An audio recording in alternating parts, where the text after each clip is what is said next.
Hello friends, welcome back. मैं गौतम उपाध्याय आप सभी का स्वागत करता हूं। आज का हमारा जो वीज़ा टॉपिक है, हम इंडोनेशिया पे बात करेंगे। वहां के इमिग्रेशन का क्या प्रोसेस है, वीज़ा का क्या टाइप है, कितने टाइप्स के वीज़ा होते हैं, प्लेस टू विजिट क्या है, साइट सीन क्या है इंडोनेशिया में। वैसे इंडोनेशिया टोटली 7,508 आइलैंड को मिला के बना हुआ है, जिसमें छोटे छोटे आइलैंड हैं और टोटल 7 मेन आइलैंड है। और इंडोनेशिया का जो कैपिटल लोकेशन है वो जकार्ता में है। तो आज हम कंप्लीट इंडोनेशिया के बारे में बात करेंगे। इंडोनेशिया का वीज़ा तो बहुत ही सिंपल है इंडियन पैसेंजर के लिए। तो बने रहिए, आज हम कंप्लीट डिस्कशन करेंगे इंडोनेशिया के बारे में। इंडोनेशिया में destination and place to visit as sight seen की बात कर लेते हैं हम। इंडोनेशिया में जो सबसे फेमस आइलैंड है वो बाताम आइलैंड है, बिंतान आइलैंड है, नुसा पेनिडा है, बाली आइलैंड है, गिली आइलैंड है, लिम्बोंगन आइलैंड है। तो इसके बारे में हम थोड़ा डिस्कस कर लेते हैं। तो बाताम आइलैंड एंड बिंतान आइलैंड, ये दोनों आइलैंड लोकेटेड है नियर बाई टू सिंगापुर। आप बाई फेरी जा सकते हैं, ऑलमोस्ट 2 आवर्स की बाई फेरी जर्नी होती है सिंगापुर टू बिंतान या फिर बाताना आइलैंड के लिए। गिली आइलैंड भी बाय फेरी आप कनेक्ट कर सकते हैं। गिली आइलैंड के लिए सबसे पहले आपको बाली जाना होगा। बाली से आप फ्लाइट्स से रीच करेंगे एंड आफ्टर बाली टू गिली आइलैंड के लिए बाय फेरी जर्नी होती है। 1.5 आवर की बाय फेरी स्पीड बोट के थ्रू आप जा सकते हैं गिली आइलैंड के लिए। सेम नुसा पेनिडा के लिए भी आप जो है डे ट्रिप कर सकते हैं। वो भी ऑलमोस्ट 8 to 10 आवर्स का डे ट्रिप होता है। ये भी काफ़ी ब्यूटीफुल आइलैंड है, यहाँ पे भी आप विजिट कर सकते हैं। ये भी प्लेस टू विजिट में ऐड करवाना बहुत ही इम्पॉर्टेंट थिंग्स है, जो आप इंडोनेशिया में ये चीज़ें आप कर सकते हैं। दूसरा, अगर लोकेशन की बात किया जाए, जैसे बाली में उबूद है, सेमियांग है, नुसा दुआ एरिया है, ये भी काफ़ी फेमस लोकेशन है। कूता लोकेशन है, कूता काफ़ी सिटी सेंटर लोकेशन है, ये भी काफ़ी नियर टू बीच लोकेशन है। यहाँ पे आप अपना स्टे रख सकते हैं, या फिर अगर आप मल्टीपल लोकेशन पर भी स्टे रखना चाहते हैं, जैसे उबूद रख लिया, कूता लोकेशन में आपने स्टे कर लिया, नुसा दुआ में स्टे कर लिया।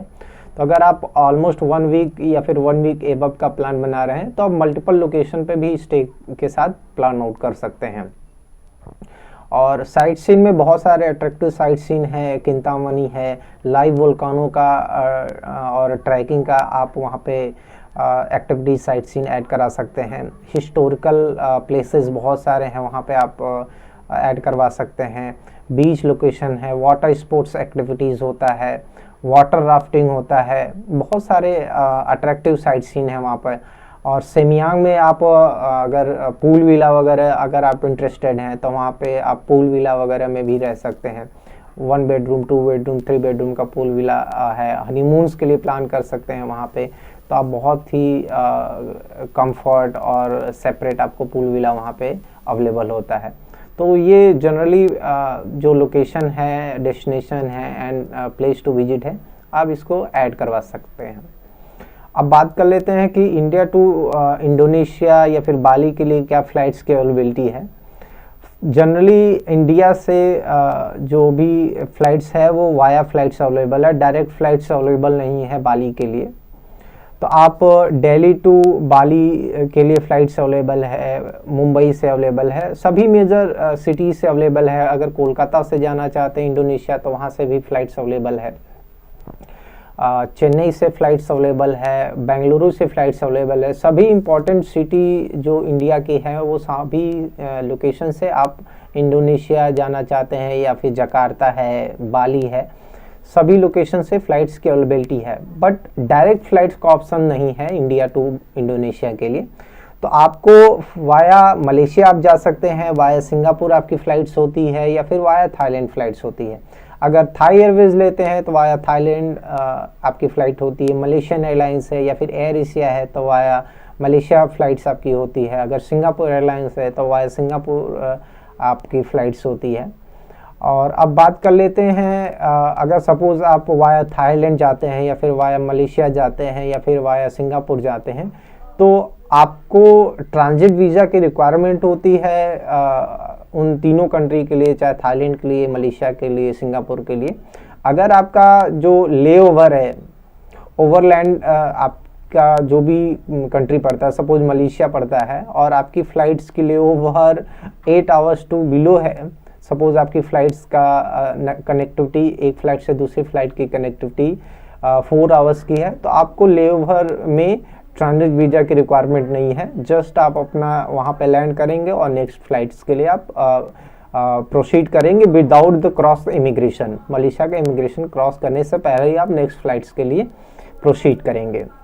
तो फ़्लाइट्स की अवेलेबिलिटी इंडिया से हर मेजर कंट्री से है, सिवाय डायरेक्ट फ़्लाइट्स अवेलेबल नहीं है इंडिया टू इंडोनेशिया के लिए।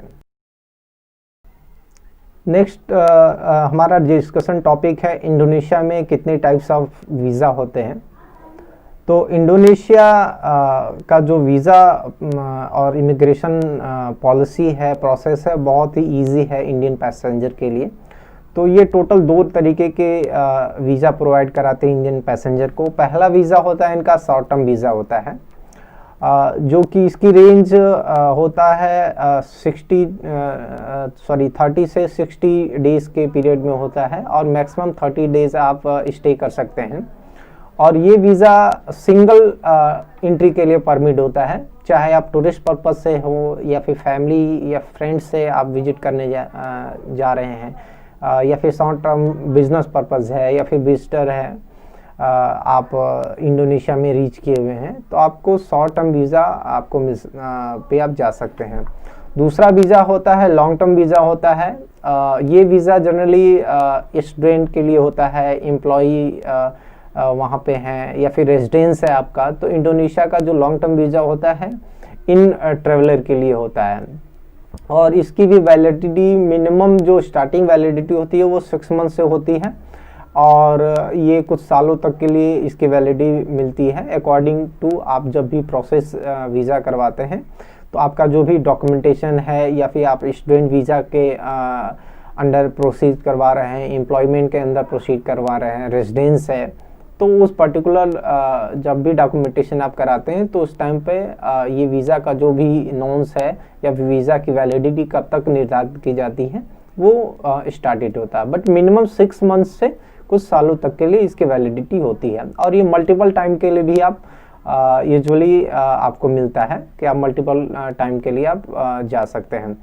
और इसी लॉन्ग टर्म्स में ही इंडोनेशिया का वर्क वीज़ा भी आता है, तो ये भी आप अकॉर्डिंग टू अपने जो भी रिक्वायरमेंट है उसको आप प्रोसीड करवा सकते हैं। अब बात कर लेते हैं कि क्या क्या डॉक्यूमेंटेशन होता है वीज़ा के लिए। How to get Indonesia visa from India. तो आपको एक चीज़ें मैं क्लियर कर दूँ, इंडोनेशिया के वीज़ा इंडिया से एप्लीकेबल नहीं होता है। शॉर्ट टर्म वीज़ा जो भी होता है वो वीज़ा आपको ऑन अराइवल मिलता है इंडियन पासपोर्ट होल्डर के लिए। वहाँ पे जो वीज़ा ऑन अराइवल का डॉक्यूमेंटेशन है वो बहुत ही इजी डॉक्यूमेंटेशन है। तो सबसे पहला आपका ओरिजिनल पासपोर्ट्स होता है, उसके बाद आपका रिक्वायर्ड डॉक्यूमेंट्स है air tickets, to and fro का आपको एयर टिकट वहाँ पे प्रोवाइड किया जाता है। फिर उसके बाद पैसेंजर जो भी डॉक्यूमेंटेशन उनके साथ होना चाहिए, उसमें एक मेन इंपॉर्टेंट डॉक्यूमेंट्स है आपका एकोमोडेशन प्रूफ कि आप कहाँ पे स्टे कर रहे हैं, पर्टिकुलर कितने टाइम्स पीरियड के लिए आप स्टे कर रहे हैं। तो सिंपल 3 डॉक्यूमेंट्स आपको इंडोनेशिया वीज़ा के लिए आपको चाहिए ऑन अराइवल।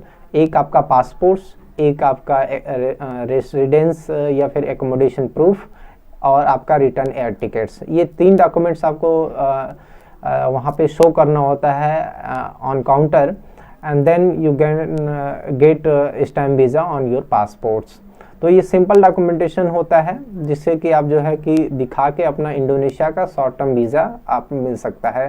और ये शॉर्ट टर्म वीज़ा जैसे मैंने आपको बताया कि ये सिर्फ 3 कैटेगरी में होता है, या फिर विजिटर हैं, फैमिली मेम्बर से जा रहे हैं या फिर टूरिज़्म पर्पज़ से जा रहे हैं, तो ये आप शॉर्ट टर्म वीज़ा वहाँ पे आप ले सकते हैं।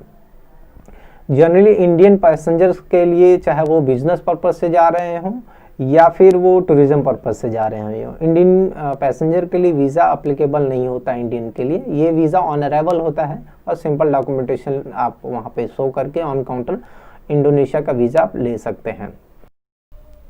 इंडोनेशिया का वीज़ा इंडियन पैसेंजर के लिए बहुत ही ईजी होता है, ऑन अराइवल फैसिलिटी होती है इंडियन पैसेंजर्स के लिए, तो ऑन अराइवल वीज़ा आपको मिल जाता है जनरली इंडोनेशिया के लिए। बट साथ में आपको कुछ सपोर्टिव डॉक्यूमेंट्स रखने होते हैं साथ में। अगर आपकी कोई ऐसी इंक्वायरी जनरेट होती है तो आप वहाँ पे ये डॉक्यूमेंट शो कर सकते हैं।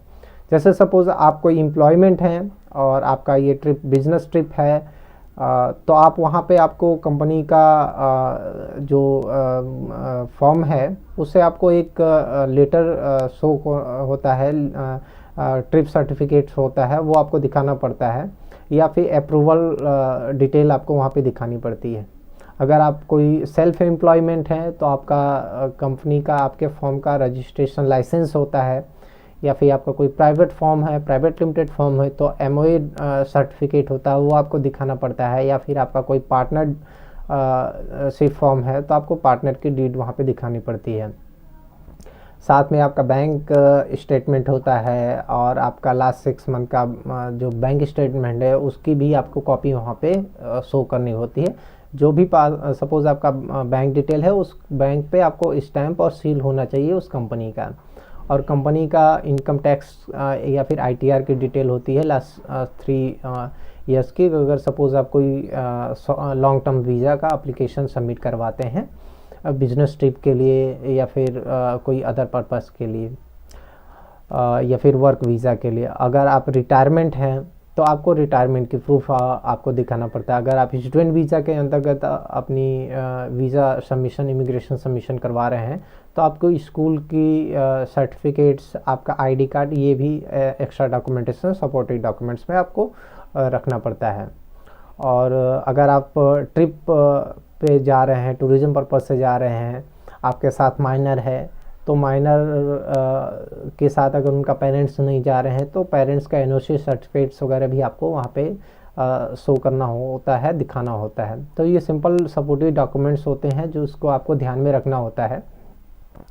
और सपोज़ आप कोई कॉर्पोरेट ग्रुप लेके जा रहे हैं, आप स्पॉन्सर हैं, तो आपको एक स्पॉन्सरशिप लेटर आपको बनाना पड़ता है जो कि सभी पैसेंजर के लिए ये काफ़ी सपोर्टिव होता है। इन केस अगर वहाँ पे ऐसी कोई क्वारी जनरेशन होती है तो सब स्पॉन्सर लेटर भी आपको दिखाना पड़ता है, जिसमें कि आपका स्पॉन्सर कर जो भी पैसेंजर कर रहे हैं उनका लास्ट 6 मंथ का बैंक स्टेटमेंट होता है विद द बैंक स्टैंप और सील, और उनका कंपनी का एमओए होता है, या फिर पार्टनर में है तो उनकी पार्टनरशिप डीड होती है। तो ये सपोर्टिव डॉक्यूमेंट्स होते हैं अगर वो कोई स्पॉन्सर ट्रिप आप कर रहे हो तो। और अगर आप बिज़नेस ट्रिप के लिए प्लान कर रहे हैं तो आप बिज़नेस ट्रिप के लिए भी जो भी रिक्वायर्ड डॉक्यूमेंट्स होता है, जैसे कि एमओए हो गया, पार्टनरशिप डिटेल हो गया, लास्ट 6 मंथ का बैंक स्टेटमेंट हो गया, आपका विजिटिंग कार्ड हो, ये चीज़ें आपको वहाँ पे देनी पड़ती है और शो करनी होती है। तो ये सिंपल डॉक्यूमेंटेशन होते हैं, सपोर्टिव डॉक्यूमेंट्स होते हैं। बट जनरल अगर आप शॉर्ट ट्रिप के लिए जाना चाहते हैं तो आप शॉर्ट टर्म वीज़ा पे आप रीच कर सकते हैं और ये वीज़ा आपको इंडोनेशिया ऑन अराइवल मिल सकता है। चाहे आप जकार्ता लैंड कर रहे हो, चाहे इंडोनेशिया बाली में आप लैंड कर रहे हो, ये दोनों एयरपोर्ट पे ऑन अराइवल वीज़ा की फैसिलिटी अवेलेबल है इंडोनेशिया में।